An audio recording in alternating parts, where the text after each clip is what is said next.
Assalamualaikum. Halo Sobat Belajar, selamat datang di Live Classes Matematika. Ayo belajar. Kembali lagi bersama kakak Kak Denny. Jadi pada kesempatan kali ini kakak akan menemani Sobat Belajar sekalian nih, khususnya kelas 9 ya. Jadi kita akan mempelajari materi kelas 9 nih. Jadi materinya apa? Nah, materinya sebenarnya sudah terpasang ya di belakang kakak nih. Nah, tapi sebelum masuk ke materi, kakak mau tanya dulu nih, gimana kabar Sobat Belajar sekalian? Semoga dalam keadaan baik-baik saja ya. Dan semoga kita semua selalu diberikan kesehatan tentunya. Oke, nah materinya adalah bangun ruang sisi lengkung nih Sobat Belajar. Di sini ada subjudul kakak yaitu ukiran bola dalam silinder makam Archimedes. Oh serem banget kak judulnya gitu, ada makamnya gitu. Jadi kita akan bahas sedikit mungkin tentang Archimedes ya, nggak usah kita tampilkan makamnya. Jadi Archimedes merupakan seorang ilmuwan ya pada tahun sekian nih. Jadi ilmuwan dari Yunani gitu. Sesuai tadi judul, ada ukiran bola ya kak, ukiran bola dalam silinder gitu, dalam makam Archimedes. Jadi kan kita akan bahas bangun ruang sisi lengkung ya. Gimana tuh kak ukiran dalam makam Archimedes? Jadi gini nih, di makam Archimedes tuh ternyata ada gambar seperti ini nih Sobat Belajar. Itu artinya apa? Nah ini artinya merupakan salah satu penemuan Archimedes ya. Jadi Archimedes mempunyai keinginan gitu bahwa di makamnya nanti ada gambar ukiran seperti ini nih Sobat Belajar. Ada gambaran ukiran tabung dan juga bola atau bola yang ada berada dalam tabung atau silinder nih. Itu adalah permintaan dari Archimedes sendiri yang ingin digambarkan seperti itu. Itu kenapa? Karena Archimedes merasa bahwa penemuannya yaitu penemuan volume tabung yang merupakan penemuan Archimedes itu adalah penemuan terbesar yang dia miliki, atau dia rasa itu adalah penemuan terbesarnya itu, yaitu volume tabung. Archimedes sendiri menghitung volume tabung berarti dari bola ini nih. Nah, mungkin itu gambaran materi yang akan kita bahas nih, yaitu bangun ruang yang memiliki sisi lengkung atau lengkungan seperti ini. Di sini adalah salah satu contohnya dari ukiran Archimedes atau ukiran makam Archimedes, ada bangun-bangun yang mempunyai sisi lengkung, yaitu antara lain bola dan juga tabung. Masih adakah bangun ruang sisi lengkung yang lain yang akan kita bahas? Tentunya masih ada ya. Nanti kita akan bahas lebih lanjut bangun ruang sisi lengkung apa aja yang ada pada matematika yang dapat kita hitung nih nantinya. Oke. Kalau gitu kita akan segera masuk materinya, tapi sebelum masuk ke materi Sobat Belajar bisa nih siapkan dulu pensil, pulpen dan juga kertasnya karena kita akan coret-coretan tentunya. Dan kalau sudah siap kita fokus karena belajar sekarang itu mudah. Ayo belajar. Jangan lupa belajar karena sekarang belajar itu mudah. Ayo belajar. Nah Sobat Belajar, sekarang kita sudah masuk ke dalam materinya nih. Pertama kakak mau kenalin dulu tentunya bahwa ada beberapa bangun ruang sisi lengkung yang kita punya dalam matematika. Di sini kakak sudah menggambarkan 3 nih. Yaitu ada tabung, kerucut, dan bola. Oke, ada 3 tabung, kerucut, dan bola. Nah sebelum itu, jadi apa sih kak bangun ruang sisi lengkung? Nah itu dulu ya. Kalau balok, nah kakak penjelasannya menggunakan perbandingan deh. Jadi Sobat Belajar tentunya sudah belajar kubus atau balok ya, misalnya gini ya, kakak gambar. Nah, di sini ada kubus atau balok. Balok deh, karena ukurannya nggak sama. Jadi balok deh, misalnya. Sobat Belajar pasti sudah belajar balok, terus ada kubus, ada lagi yang namanya limas, prisma, dan lain-lain. Nah, di situ merupakan bangun ruang nih. Tapi kenapa disebutnya bangun ruang aja kak ya? Jadi sebenarnya pengelompokan ini berdasarkan kondisi sisinya gitu. Jadi yang Sobat Belajar pelajari itu ada kubus, balok, dan prisma tadi. Itu merupakan bangun ruang dengan sisinya yang datar atau lurus semua nih. Ya, jadi tidak terdapat sisi lengkung. Maka kalau untuk bangun ruang sisi lengkung, nah Sobat Belajar bisa lihat dong tentunya bahwa bangun ruang ini mempunyai sisi-sisi yang melengkung. Oke ya. Jadi misalnya tabung, nah berarti di sini ada yang melengkung nih di tabung. Lalu di kerucut juga ada yang melengkung. Lalu bola juga, apalagi bola gitu. Kita tahu lah bola bentuknya nggak ada sisi lurusnya justru. Jadi bola juga bangun ruang sisi lengkung. Nah, kalau sobat belajar mau bandingkan ya, jadi tentunya ada hubungan nggak Kak antara bangun ruang sisi lengkung dan bangun ruang sisi lurus atau datar? Ada. Kalau tabung berarti kita bisa lihat balok deh. Kita lihat balok. Jadi kalau kita lihat balok, nah tabung merupakan bangun ruang sisi lengkung yang mirip dengan balok deh ya.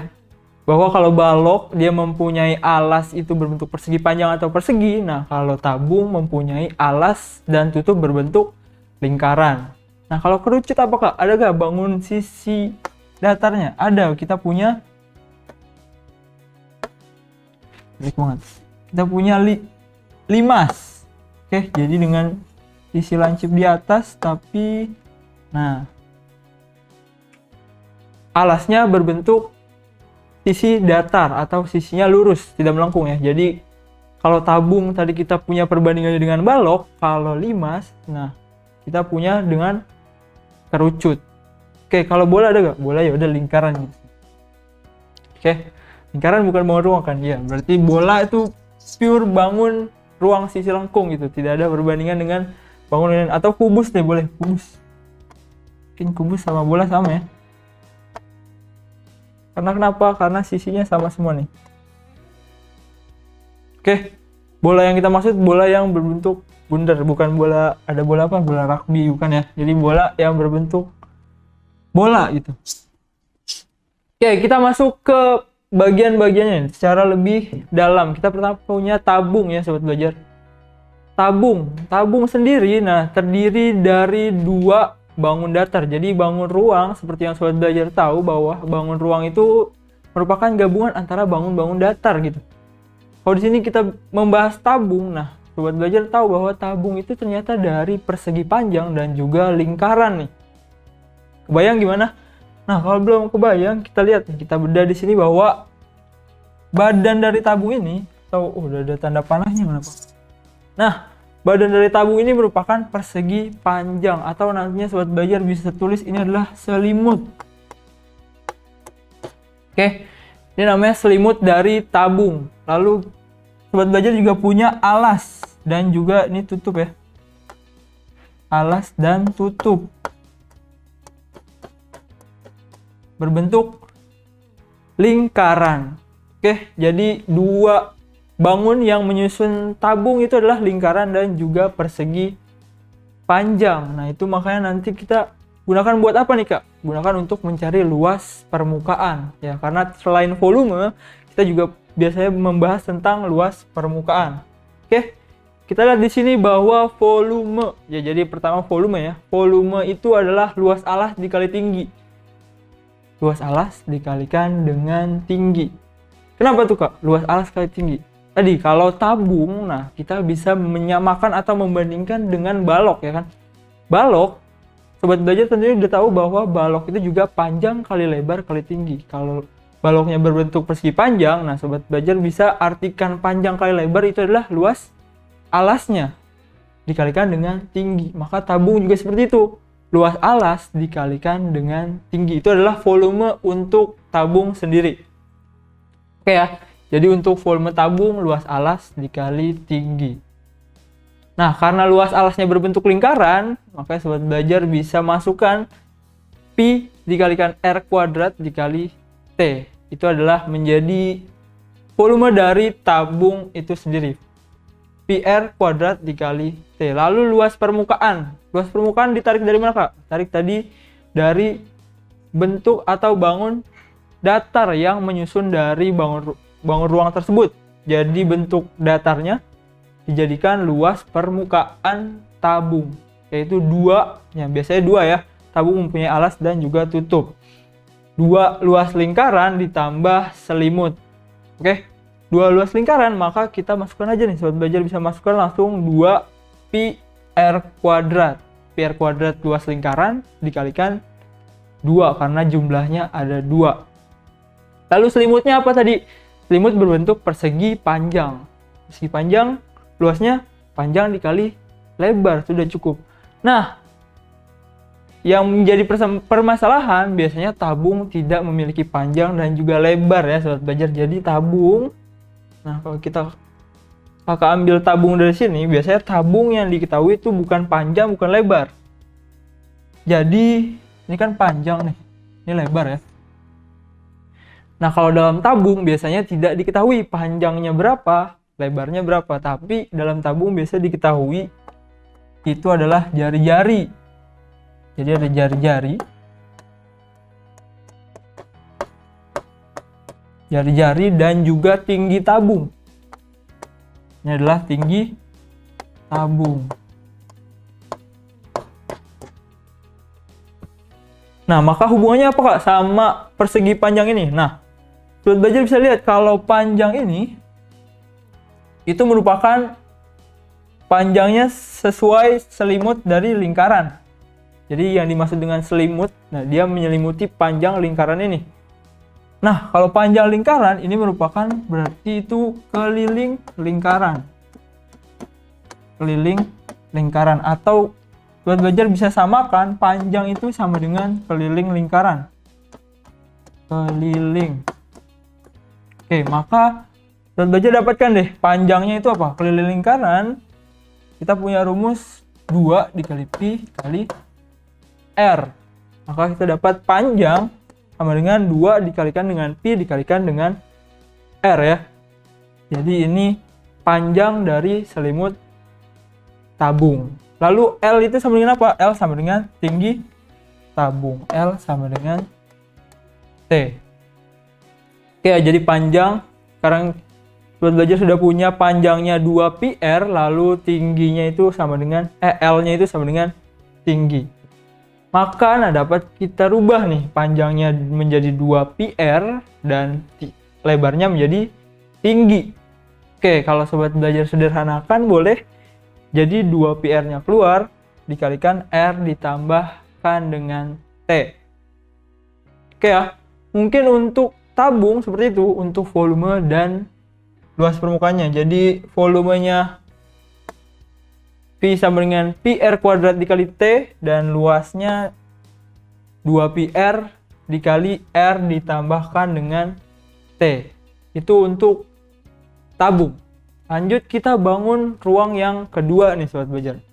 Bangun ruang yang kedua, nah kita punya kerucut dulu ya. Jadi kerucut itu terbentuk seperti ini. Jadi 2 bangun datar. Ya, 2 bangun datar berbentuk ini seperti apa ya bangun datar? Seperti segitiga tapi sisinya melengkung. Jadi bukan segitiga ya, sisinya melengkung. Lalu dan terbuat dari lingkaran nih sobat belajar. Jadi ada bangun seperti segitiga yang sisinya melengkung lalu lingkaran. Ini namanya selimut juga ya. Jadi selimut kerucut. Ini selimut kerucut namanya.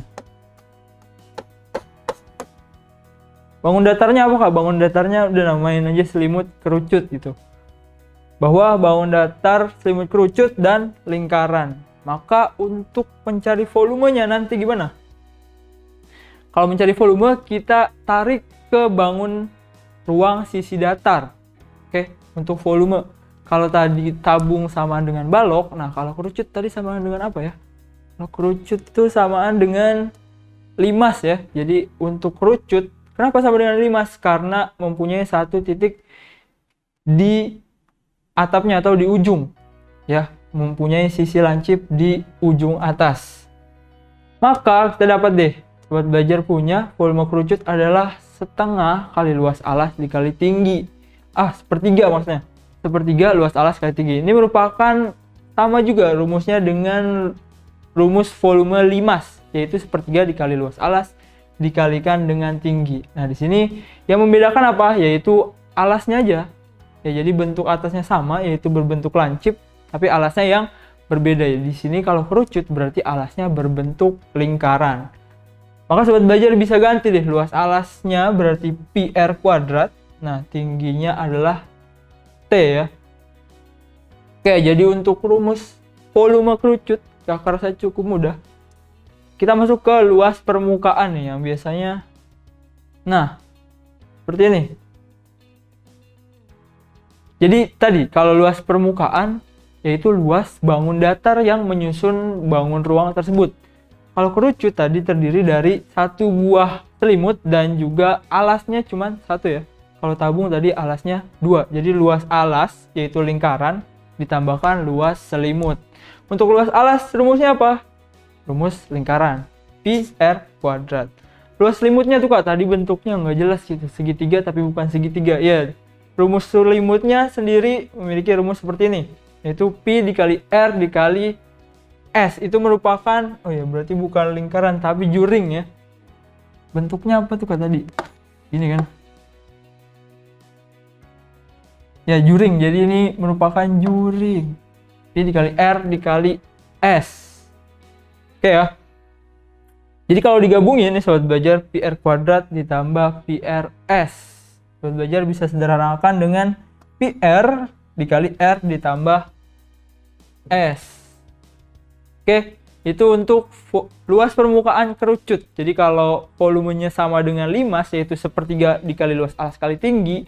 Kalau luas permukaan, sobat belajar tinggal itu aja, bangun datar yang menyusun, yaitu lingkaran dan selimut yang berbentuk juring sebuah lingkaran. Oke, kita masuk ke bangun ruang yang terakhir nih, atau ya yang terakhir deh, bola. Sobat belajar pasti udah tahu dong bentuk bola, tapi gimana cara menghitung volume bola? Udah tahu. Jadi cara menghitung volume bola itu cukup mudah, yaitu 4/3 pi r kuadrat. Udah itu aja untuk volume bola ya. Jadi 4/3 pi r kuadrat. Lalu luas permukaannya gimana? Nah, luas permukaannya ternyata luas permukaan bola itu sama dengan luas 4 lingkaran nih sobat belajar. Maka sobat belajar di sini punya 4 dikali pi r kuadrat. Cukup itu aja? Iya, cukup itu aja.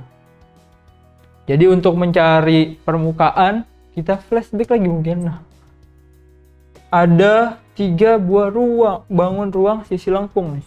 Kalau kakak balik, kita ulangan. Nah, ada 3 buah ruang. Untuk menarikan kesimpulan mungkin, ini kan ada cara-caranya ya.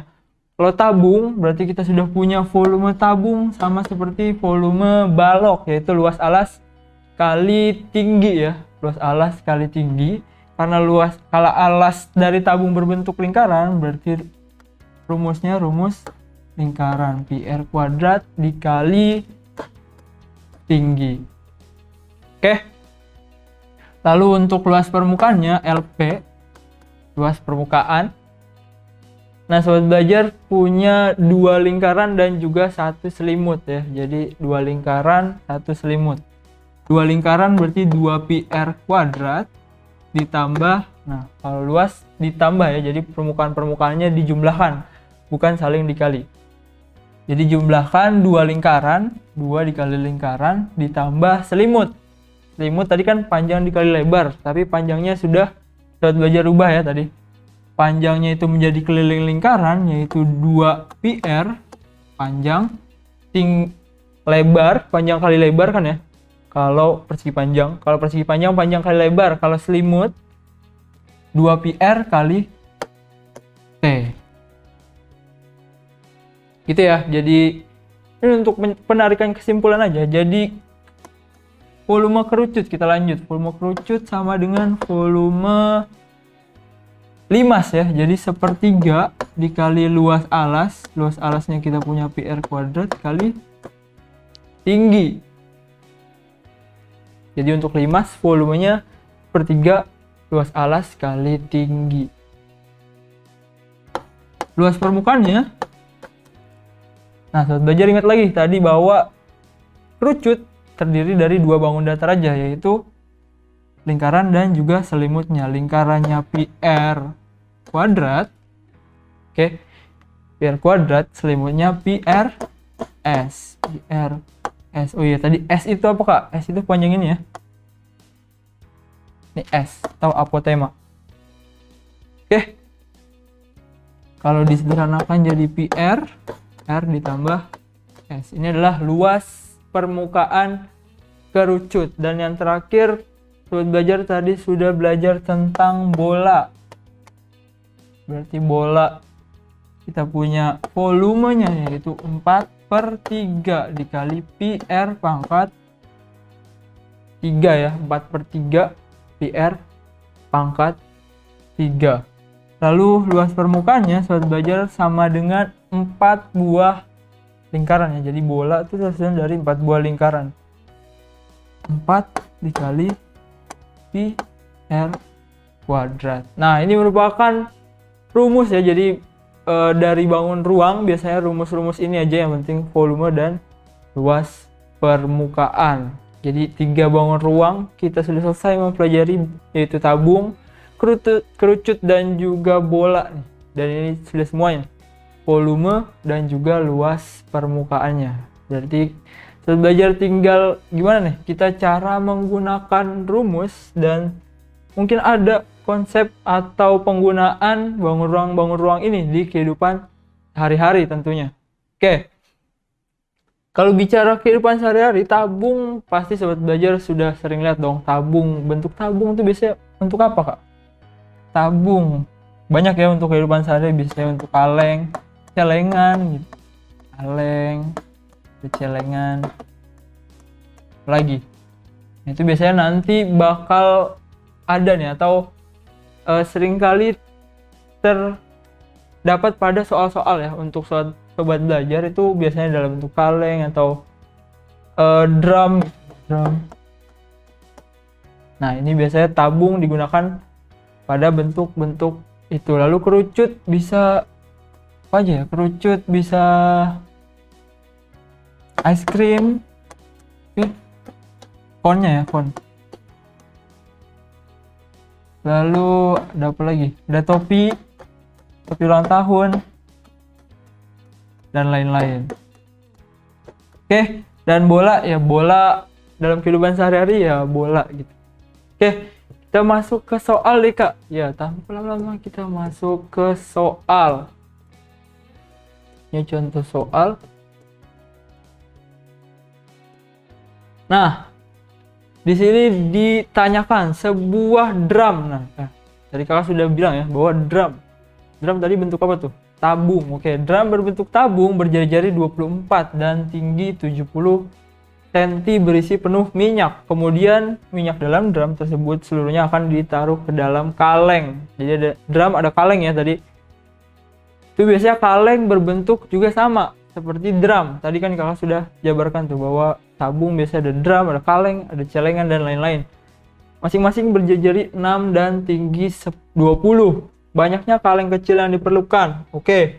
Jadi sobat belajar diminta untuk memindahkan minyak ya, minyak dari sebuah drum besar ke kaleng-kaleng yang ukurannya lebih kecil. Berarti kita harus tahu dulu nih volume dari minyaknya kan.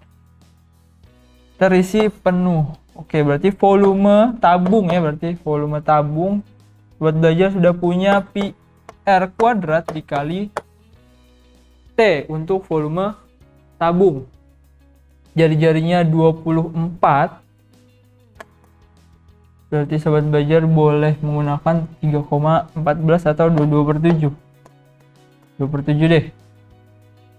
24 kuadrat dikali T-nya 70. Oke.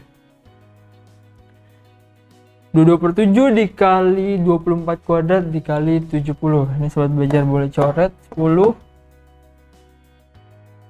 24 dikuadratkan dikali 22. 48.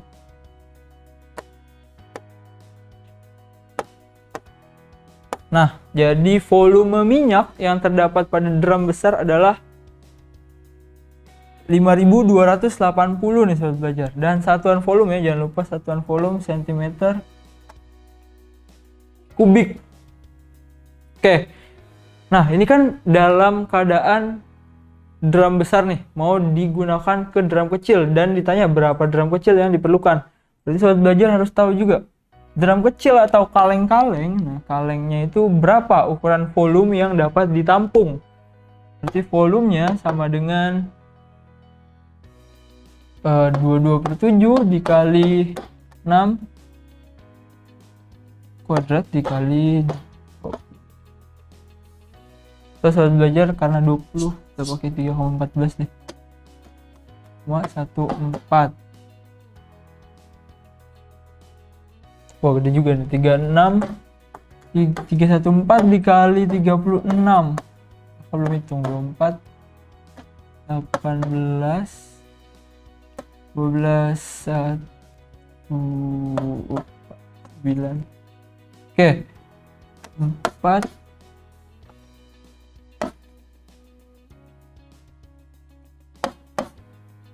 2 dikali 20. Oke, jadi kalengnya ini dapat menampung sekitar 1130 kali 2 ya, 2230. Oke, jadi kalengnya dapat menampung 2230 nih sobat belajar. Satu kaleng menampung 2268. Oke, jadi kalengnya dapat menampung 2200 aja. Oke ya, satu kaleng besar itu 5000, satu kaleng kecilnya 2200. Berapa kaleng yang dapat menampung? Maka untuk jumlah kaleng yang dapat menampung, sobat belajar kira-kira aja nih, dari 5000 dipindahkan ke 2000 per drum. Jadi akan terisi 2 kaleng penuh dan 1 kaleng tidak terisi secara penuh. Oke ya, mungkin itu aja materi yang dapat kakak berikan untuk kesempatan kali ini nih sobat belajar. Jadi kita sudah membahas bangun ruang sisi lengkung ya. Dan ada tadi tabung, kerucut, dan bola. Dan contohnya mungkin kurang banyak ya. Jadi itu jawaban yang dapat kakak berikan untuk soal tadi. Terima kasih untuk sobat belajar yang sudah menyaksikan. Semangat terus belajarnya, terus berlatih sehingga kita menjadi juara. Dan karena sekarang belajar itu mudah, ayo belajar. Jangan lupa belajar, karena sekarang belajar itu mudah. Ayo belajar.